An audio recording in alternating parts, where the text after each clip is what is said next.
Good evening and welcome to Tucker Carlson Tonight. For more than 100 years, the Democratic Party was organized around the interests of ordinary Americans. Democrats ran campaigns on things like higher wages, better working conditions, against the banks that crushed their voters with debt. A lot of Democratic ideas didn't always work. Some were silly, but their focus was always clear. American citizens were the party's priority, and that is no longer the case. To the modern Democratic Party, Americans are an afterthought. Try to find a Democrat running this year, for example, on the opioid crisis or high energy prices, the collapse of public schools, the decline of the middle class. Hard to find one. Democrats are bored by these topics. What interests them is power. In order to win and maintain power, Democrats understand they need reliable new voters, voters who will support them obediently without making difficult demands like a higher standard of living. That's why the Democratic Party suddenly supports open borders so fervently. Immigration is really the only issue that matters to them because packing the electorate is the only way they can regain control of this country. Their goal is clear, and they will do or say anything to achieve it. Here, for example, is the governor of New York likening the Trump administration to Islamic terrorists for the crime of daring to enforce federal immigration law. Watch. They are on a jihad to deport as many people as they can who they believe are not in the United States legally. Who they believe are not in the United States legally. Pretty easy to determine whether someone's here legally or not. And it wasn't that long ago that leading Democrats like Bill Clinton, for example, argued in public that our country should deport illegal immigrants. They're here illegally, after all. They're breaking our law. Now, Democrats claim that non-citizens, even illegal ones, have a right to vote in our elections. That is happening in San Francisco and in parts of the state of Maryland. By the 2020 election, it'll be happening in many other places. That's guaranteed. Now, you'd think congressional Republicans would be upset about this. Allowing illegals to occupy and run our country makes a mockery of citizenship. It's terrible for America, and it's a death sentence for the Republican Party. But nope. Republicans on the Hill seem okay with this. Here's one example. In 2014, the Obama administration changed the rules so that anybody claiming a threat from gang violence or domestic abuse could get asylum in the United States. The effect was to allow pretty much anybody to permanently enter this country provided they supplied the right story. And many, many did. Of course, that was precisely the point, to open the borders without saying so. Well, earlier this summer, Attorney General Jeff Sessions reversed the Obama rule. Now, House Republicans somehow, for some reason, are teaming up with Democrats to stop Sessions from doing that. Just yesterday, they tacked an amendment onto an appropriations bill in the House that would preserve the asylum rights of anybody who claims to be fleeing gang violence. That change would nullify any effort to secure our southern border. Mexico and Central America have plenty of gang violence. Now, all 150 million people who live there can cite that fact as justification to move here legally and stay permanently. When they get here, they'll find Democrats eager to give them the right to vote. House Republicans could stop this. They're not even trying. One person who thinks Republicans ought to care about this issue is former House Speaker Newt Gingrich. He just wrote a piece about the left's plan to win through non-citizen voting. We spoke with him just a short time ago. Here's what he said. Mr. Speaker, thanks for joining us tonight. You've argued that the entire point of the Democrats' immigration policy is to increase their electoral share. How do you think this works? Well, it's pretty straightforward. They think they get the vast majority of votes from illegal immigrants in San Francisco. They've now made it possible to vote without being a citizen. There are other places around the country where Democrats are advocating that they allow people who are not here legally or people who have not yet become citizens to vote. And I think they think their calculus is that they have a harder time winning an election with law-abiding Americans.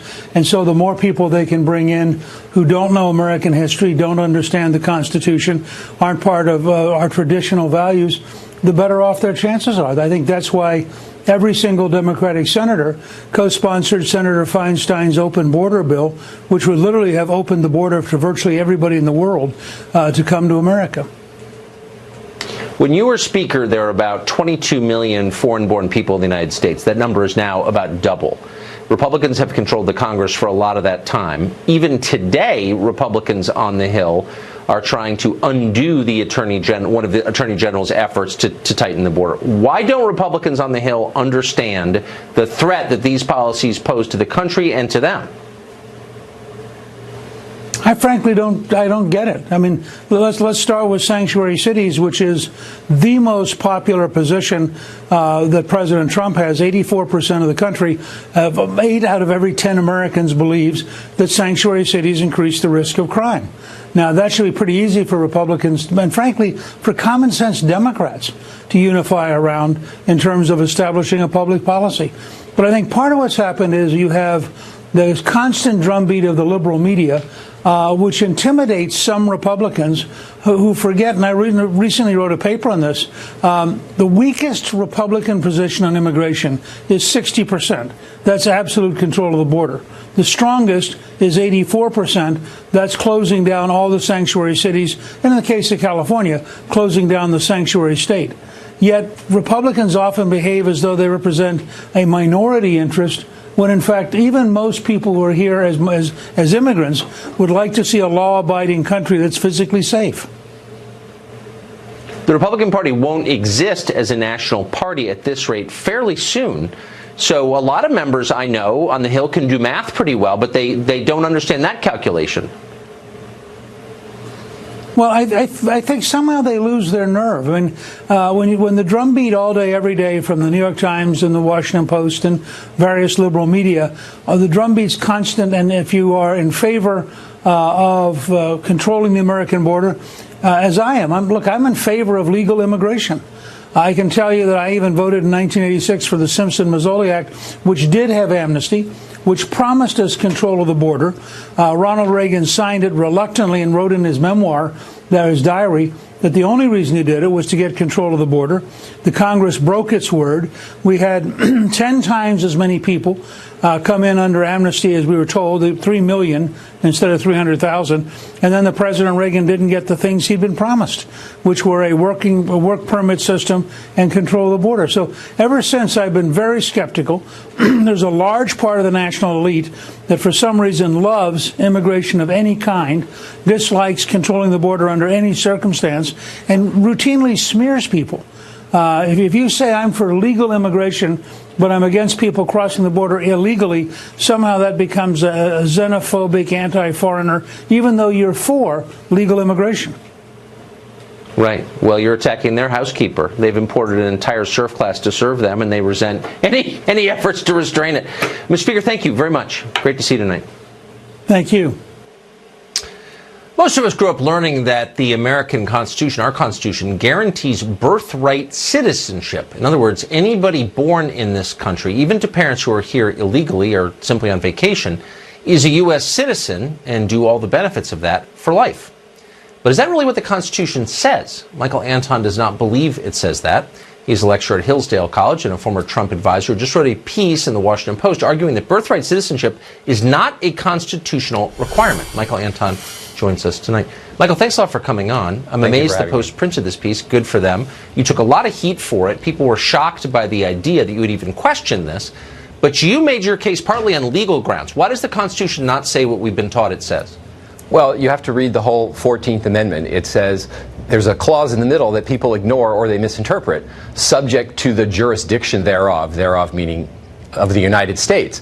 What they're saying is if you're born on U.S. soil subject to the jurisdiction of the United States, meaning you're the child of citizens or the child of legal immigrants, then you are entitled to citizenship. If you're here illegally, if you owe allegiance to a foreign nation, if you're the citizen of a foreign country, that clause does not apply to you. If you read the debate about the ratification of the 14th Amendment, all the senators who are discussing what this is meant to do and what it means are very clear on this point. I tried to point that out.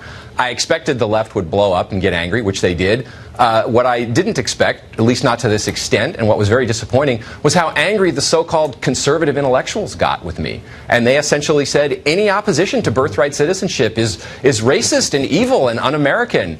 And I'm still in the middle of this debate, writing back and forth. It'll go on for a while. I'm happy to do it. I'm a happy warrior on these questions. But it shows you, you asked the speaker, Why are the Republicans so bad on this question? He gave you some answers. I'd ask a parallel question. Why are the so-called conservatives, the intellectuals, the conservative scholars so bad on this question? That's one of the things I'm trying to point out. The nonprofit people who've been consuming billions of donations for 40 years as the country gets more liberal, and then lecture people like you that you're sort of not towing their line. It's a deeply unimpressive group. Deeply unimpressive group. I would ignore them if I were you. Oh, I know who you're talking about. No, I'm talking about the writers and the think tank scholars. Oh, I'm very aware of exactly what you're talking about. But let me ask you this. So the people who wrote the 14th Amendment did not envision a moment where, I don't know, thousands of Chinese would fly to Saipan, have their children there so they could become U.S. citizens, or people would sneak in illegally into this country so their kids would get American benefits. That wasn't kind of a consideration for them. The purpose of the 14th Amendment was to settle the question of the citizenship of freed black slaves. So this is right after the Civil War, and you have some people in the country citing the Dred Scott decision, widely regarded as the worst Supreme Court decision ever, which held that no black person could ever be a citizen. And the Congress said, we're going to overturn that forever and make it clear that if you were born here and you're subject to the jurisdiction, as all freed slaves were, then you are a citizen and no state can take that away from you. But they also make it clear in language in the debates and in the Civil Rights Act of 1866, passed the same year as this debate by the same Congress, that you have to be not subject to any foreign power in order to be eligible for birthright citizenship. And all the people attacking me and freaking out about this, they don't really have an answer to that. They just glide past it and try to obfuscate and point to other things that aren't relevant. If you read the debate, it's very clear what the framers of that amendment meant. Well, because for them it's theology. It's not a policy debate, and you violated a tenet of their religion. And I hope you'll continue to do that fearlessly as you have. Michael, thank you. Me. Good for you. Thank you. Good for you. Enrique Acevedo is an anchor at Univision and interested in the topic of immigration. He joins us tonight. So, Enrique, I'm sure you heard that. It's a very interesting point, I thought, that Michael Anton made, that the 14th Amendment was never envisioned to give birthright citizenship to the children of people who are breaking our laws, just snuck in here illegally. But leaving the legal debate aside, why, as a matter of common sense, does the United States owe citizenship and all the benefits and privileges that come with it to the children of people who sneak in here in order to have their kids here? Why would we ever go along with that? Well, first of all, I don't think they sneak in here to have their kids receive citizenship. Yes, they do, actually. Yes, a lot of people do. Undocumented immigrants, the reasons why they come to the U.S., having their kids being citizens is not on that list. The reasons why they come to this country does not include citizenship for their kids. But you know. Oh really? Because if your child is hold on, wait a second. That's not true. So you're saying that nobody comes into this country to have their kids here in order to make sure their kids are citizens. Why don't you ask anybody who works in a hospital in, say, Brownsville, Texas, if that's true, and they'll laugh at you. No, I didn't say everyone. There are a lot of people who abuse the 14th Amendment. There are a lot of people who come from Russia, from China, for example. There's a lot of tourism that's focused on having that. And exactly. You know, it would be disingenuous of me not to recognize that. But you're saying that undocumented immigrants come to this country to give their kids citizenship, and that's just not the case. I'm not saying that. I'm saying that it happens a lot. But why would we go along with that? Why are the rest of us bullied? People like you get up and say, you're racist if you're not. Okay, spare me. Honestly, why is that good for us? Why would we allow that? Why are we going along with this? I guess is my question. Tucker, I'm not going to fall into the trap of calling everyone advocating for the end of birthright citizenship a ethno-nationalist or even a racist, although there's something to be said about that in many cases. But, you know, this is a complex issue. It's harder to defend birthright citizenship than it is to get behind those who call for the end of it. I would just say, you know, there's no perfect immigration system. We chose to give birthright citizenship in this country, and I would tell everyone at home to imagine what the U.S. would look like, what America would look like today without birthright citizenship.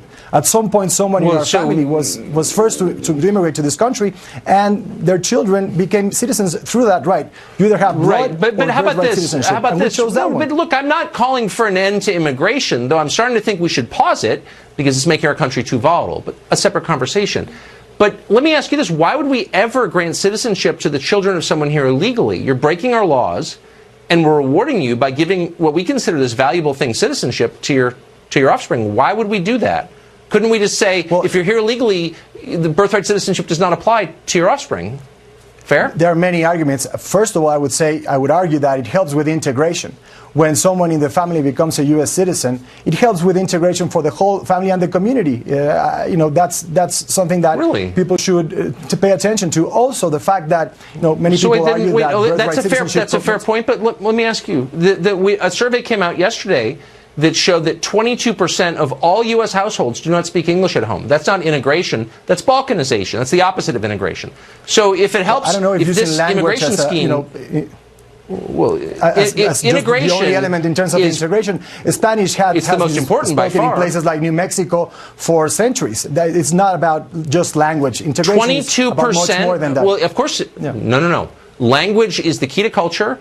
Anybody who pays 5 minutes of attention to this will tell you that a country in which people can't communicate by language is a disunited country. So do you think it's a good thing that 22% of Americans don't speak English at home? That's a bad thing, right? It's an interesting statistic because most of those 22% are first-generation immigrants. When you have their children who are actually U.S. citizens because they were born here, the vast majority speaks English as their first language, and more, unfortunately, they're forgetting about Spanish. So I think it's interesting to say that it's a tool for integration. Why is that unfortunate? Wait, hold on. Why is that unfortunate? This is an English-speaking country. Why would it be unfortunate that people let go of a second language? Many languages is something that we should somehow feel threatened about. I think it makes us, more aware of the world. Spanish has been spoken in this country. Because language is culture, and you want a united culture, right? Because, as you know, half of this country was part of Mexico before it became the U.S., right? Half of this country was not part of Mexico, actually. That's factually untrue. But really quick, do you think that gives Mexico... That's not half the country. As a geography major, I can tell you. But very quick, do you think the fact that some of this belonged to the colonial Mexico, really Spain, actually, but does that give Mexico some right to send its poor people here, do you think? I don't think Mexico is sending anyone here. Actually, migration from Mexico is net zero. More people, more Mexicans are leaving the U.S. than those who are coming to this country. So, I think that's also an important statistic when we talk about immigration. Again, untrue. And just one quick thing, because I heard what Speaker Greenwich said at the beginning of the show. Oh, okay. Well, next time then. Enrique, thank you very much for joining us. I appreciate it. Canada is dealing with its own immigration crisis, amazingly, and Prime Minister Trudeau has a plan: free hotels for immigrants. How do Canadian taxpayers who are not getting free hotels feel about that? We'll speak to one next. Former drama teacher turned Canadian Prime Minister Justin Trudeau has his own illegal immigration crisis north of the border. Border crossers are clogging the asylum system in Canada and flooding the homeless shelters. So the Canadian government has a new solution to all of this: move hundreds of immigrants into hotels where they will live at public expense. Stephen Ledrew is a former president of the Liberal Party of Canada, and he joins us tonight for an update on all that. Stephen, thanks a lot for coming on. So Canadians are famously good-humored and tolerant and sort of, I would say, a little bit passive maybe. But are they for this? Is anyone saying anything? Well, you're not passive. And we're glad to have you. I don't mean to. I love Canada. I'm not attacking Canada, but what do they think of this? Come on up for a holiday. We'll give you a free hotel room. First of all, the 800, Tucker, are just those who are now in school classrooms and in school dormitories, and they have to be cleared out in order for the classes to come back towards the end of August. So those 800 are going to hotels. But that's only the thin edge of the wedge on this one, because last year we had over 20,000 illegal asylum seekers. This year, by the end of May, I think we had over 5,000. So there's thousands and thousands. And the mayors, particularly John Tory, the mayor of the city of Toronto, are saying we can no longer accommodate anybody. So the 800 going into hotel rooms, I hope it's not the Four Seasons or the Ritz, but that is just a small number of them. So you ask about Canadians and how they're responding. Canadians are very generous. We have an empty country up here. We could take a lot of people here, but on the other hand, they don't like to see their dollars being wasted. So it comes around to the fact that these people seeking asylum, Tucker, and you know this, they aren't coming into the regular border places where they are processed. They are walking across, and the government of Canada could stop that with just a signature on a piece of paper. They could stop that for 3 months at least. But they haven't done that. So Canadians are getting upset about this. On the other hand, they're also looking to the States and saying, well, why are all these people in the States and they're coming to Canada. Why aren't they staying in the States? They aren't being kicked out of the States. So that's a question for your maybe president. It's because, maybe because Canada has more generous benefits, and Canadians are even more guilty than Americans. Well, it's a heck of a lot colder. And feel, yeah, it is. It's much colder. So your prime minister, who I don't think really gets the credit he deserves for being a buffoon, no offense, is basically telling Canadians they're not allowed to complain about this. You're a bad person if you're against this, I think is his position. Well, he's saying that on a lot of matters. I mean, he's been singing the same tune since he's been in office, talking about, gender equality and all kinds of stuff. He's had a lot of failures over the last year, and people are starting to, he's starting to wear thin. So I don't think the Tories, we're having a campaign, we're going to have an election, Tucker, in 14 months. They haven't started saying yet, build the wall and make President Trump pay, as he's saying with Mexico. But it could come down to something like that, because Trudeau is, in fact, saying, not only on pipelines, I mean, we paid one of your Texas companies $4.5 billion, with a B, billion dollars. That may not be that much in the States, and Canada is a lot of money. We paid them a pipeline, that much for a pipeline out west, because we couldn't get them to agree with all the terms of it, and all kinds of other protesters. I mean, he is in trouble. I meant to thank you for that, by the way. Stephen, we're out of time, but I just want to thank you for injecting that much into the American economy. It's great to see you, Stephen LeDrew from Canada. Good chatting as always. See ya. Thank you.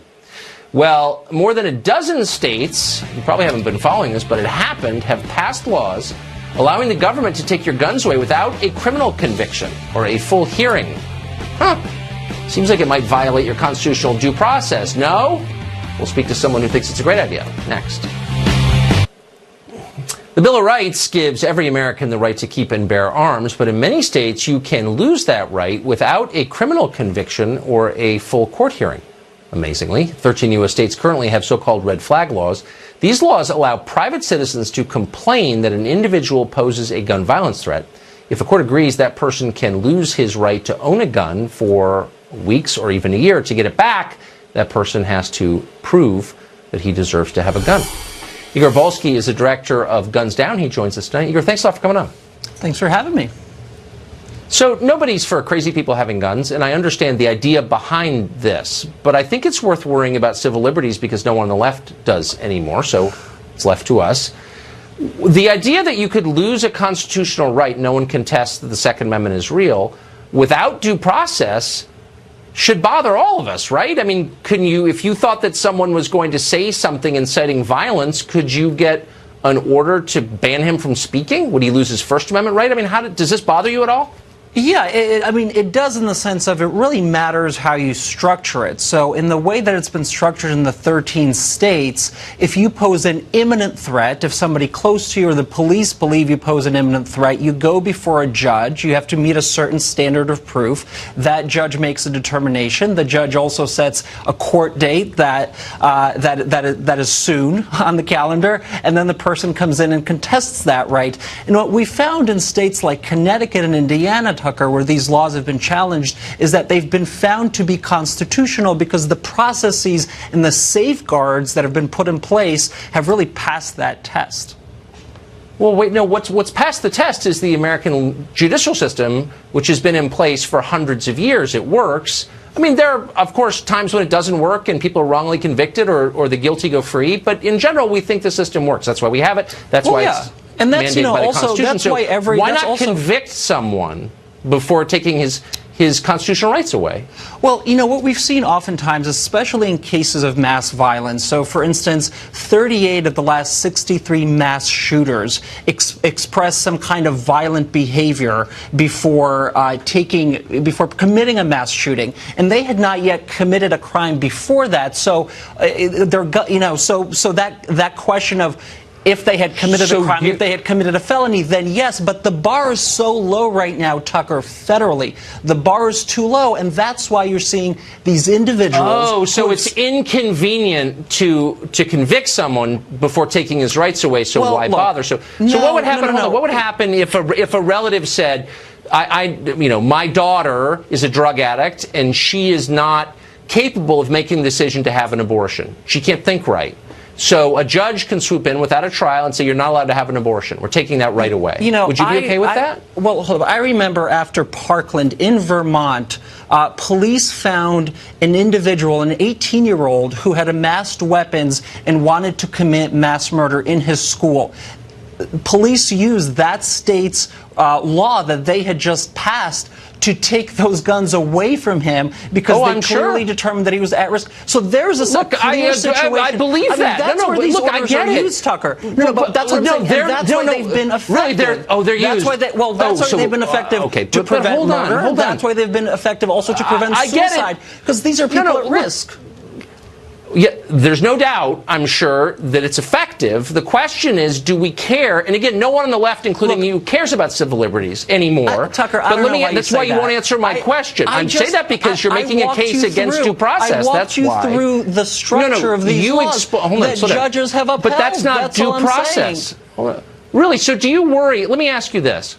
And I bet you don't worry about this. If there are due process challenges to these laws, question, Igor. Bring those challenges, the and then the courts will decide. ACLU is challenging. Well, please don't speak over me. The ACLU decide. is challenging that. But let me ask you this. You're not worried at all that this will be, as the ACLU has suggested, disproportionately used against African Americans. You say, oh, I think that person's in a gang. I think he has a gun. He looks dangerous. The judge is like, yeah, that's right. I'm taking it away. You think the justice system is racist. You've said that many times. So you're going to let that system, without due process, take a constitutional right away from people, and you don't think that that's going to be used disproportionately against African Americans? Seriously? Well, look, we have to make sure that doesn't happen. But what we've seen in the states, really, how are we going to make sure that doesn't happen? A state like Connecticut, how are we going to make sure that doesn't happen? Since 1999, they haven't found that kind of racial disparity, and that's a good thing. But how are we going to? But you say the system is racist. How are we going to make sure that doesn't happen? Well, Tucker, I mean, you know, you don't have an answer. Tucker, because you don't care. Okay, Tucker, okay. You know, just checking. What I'm happy about. Listen, what I'm happy about is that this is. I'll give you the last word. One sentence. This is a bipartisan idea. 4 Republican governors support this, and this is something we can get behind. Some Republicans for it. This is something we can get behind, both on the left and the right, to really limit gun violence. Bipartisanship here, Tucker. Thank you. Good to see you. It's not just the government who threatens your rights today, of course. Big tech companies are doing their part to stifle free speech, and they're doing a very good job. That's next. Well, the tech industry used to describe itself as a citadel of free speech. It was all about freedom. But of course, that is no longer true. That reputation is safely dead and buried. A new Vice investigation has exposed shadow bans on conservative accounts at Twitter, while Google-owned YouTube recently removed several videos purely for their political content. It's not the first time they've done that. It's common. Brett Larson hosts Fox News Headlines 24/7. Resulted in a loss of a few million users, and worse, the ability to target ads as precisely as they could just a few months ago. Now, you mix that in with the simmering worries of users here in the U.S. following the Cambridge Analytica scandal, and the wind has blown the house of cards down. $100 billion down, actually, today. In fact, the stock drop is the largest drop in value in Wall Street history. Facebook stock closed down 19%, its lowest in nearly 3 months. Now, a little further up the peninsula in San Francisco, Twitter also dealing with some bad news. Vice News reported that Twitter was shadow banning some prominent Republicans. Basically what that means is when you searched for users like Congressman Jim Jordan or GOP Chairwoman Ronna McDaniel, their names didn't auto-populate, which limits their reach. Now, Twitter quit the reach of troll-like behaviors. And citing community standards, YouTube yanked 3 videos from Alex Jones's InfoWars, one of which alleges to show a man pushing a child to the ground. InfoWars says the videos could have simply been labeled mature content, but YouTube has had a contentious relationship with InfoWars this year, penalizing them earlier in the year when host Alex Jones suggested the survivors of the Parkland school shooting were reading scripted lines. Now, social media sites have been struggling to automate the process of moderating conversations, blocking bullies, and flushing fake news. And the results aren't always a benefit to some conservative voices. Tucker? Yes, there is. Brett Larson, thanks a lot for that. Thanks, Appreciate it. Charlie Hurd is opinion editor at the Washington Times, and he joins us tonight. Charlie, great to see you. Great to see you, Tucker. So I couldn't help notice, so the big story in Washington today is that Caitlin Collins over at CNN was prevented from covering an event at the White House yesterday. And Caitlin worked for me for years. She's a fair and decent person, and I don't think she should have been prevented from covering anything. That's my position on that. So, but CNN has been basically a martyr for free speech for the last 24 hours. At the same time, they're telling us how important it is that people should be able to say what they think. They are agitating for Alex Jones to be pulled off YouTube. Now, I know we're supposed to think that Alex Jones is way more radical than like Bill Maher, Michelle Wolf, or Rosie O'Donnell.